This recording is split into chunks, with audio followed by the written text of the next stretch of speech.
Hello, friends of high culture. This is Steve Rude, the Dude, and it is Sunday at noon, and you know what that means. It's time for the closet collection. We have got a lot of stuff in my closet, some of which we're going to bring out today.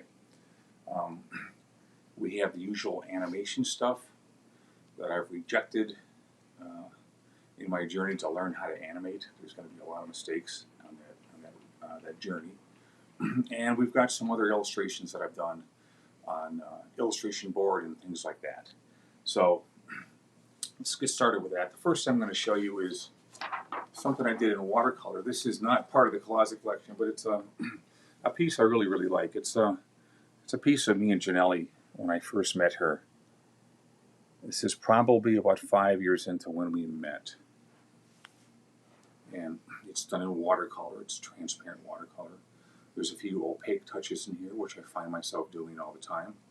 And I've been on a journey to learn transparent watercolor for most of my life.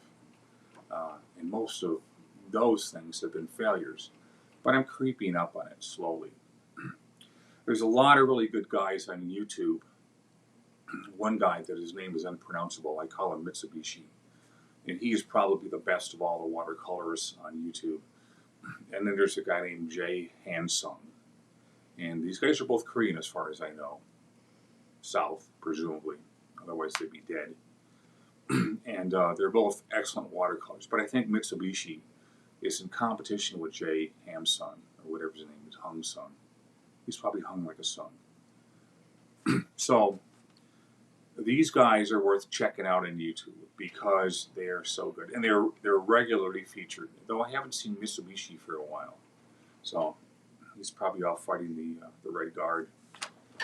So there's this one right here, and we're going to get into some of the pieces I've got here that we are selling from the closet collection.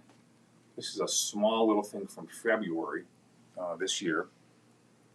And you can see that it's just it's another study of a technique that I've been screwing around with for way too long, and yet I keep screwing around with it because I don't because the results always turn out so varied and wild and different. So I don't really understand why this goes on, but it does. Here's some more Stru studies. My friend Drew Strusen, whom I call Stru. I think you guys know that by now. Hopefully you can see through the plastic there. So that's the way this one looks right here. You can see I just work on these odd scraps of paper that when I cut my paper to size, usually 20 by 30 or 15 by 20, I save the scraps like any good person of pickiness. So there's that one right there. This is another one right here. This is another study in transparent watercolor that I actually thought turned out very good. And I like the way this one looks right here. But these in fact are all for sale. Your fingers are annoying. Oh. Mr. Producer just mentioned to me that my fingers are in the way. Well, that is a big problem, isn't it? On the other side is an even more delightful little piece of this very pretty girl that was originally done by Head and Sunbloom, one of my favorite illustrators from the 40s and the 50s. We know Head and Sunbloom is the guy that did all the Coke ads, the Santa Claus paintings for Christmas every year. And that was a very lucrative account for him, having the Coke account, which he actually lost in the late 60s. And word has reached me through the illustration grapevine that it really hurt him not to have that account anymore. He had it for 30 years, and then it was taken away from him. Changes, people. Isn't that crazy? This is a piece that was done from Dean Cornwell. And this is another attempt at me trying to adapt the wash and colored pencil method to another practice session here. This is done on Crescent illustration board. There you go. And So it's backed pretty good by a stern piece of cardboard. That's how all illustration board is manufactured. It's got some really expensive stuff on top, and hopefully some acid-free cardboard on the bottom, so it doesn't disintegrate in 5 minutes. You can see my little notes going on down here that I've attempted. I don't know why I keep screwing around with this stuff, but like I said earlier, the results are so varied and so inconclusive that I don't know what else to do except for keep trying. I like experimenting. I find the whole process fascinating. Just ask Mr. Producer here. And so that's what I keep doing.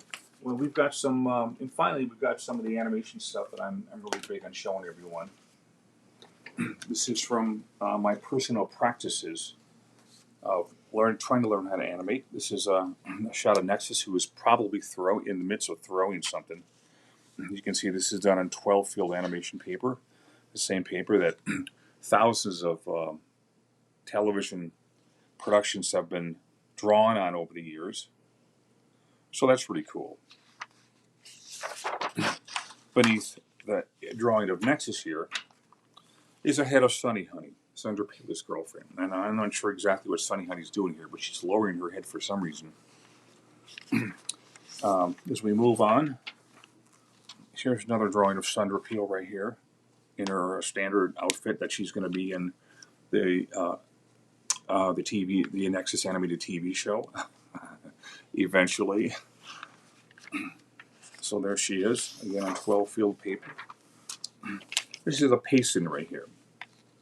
I don't expect to charge much for a pasting, so get it while it's cheap.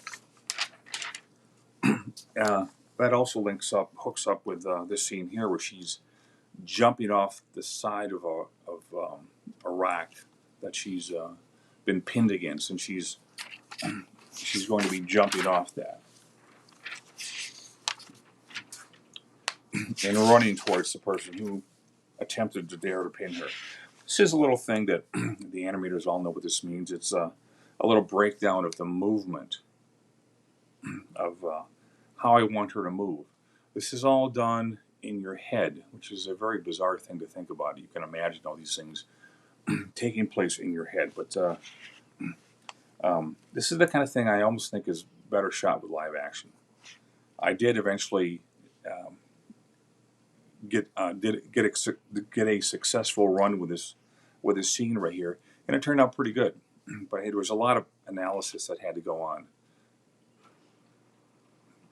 Yeah, analytic thought to figure this out.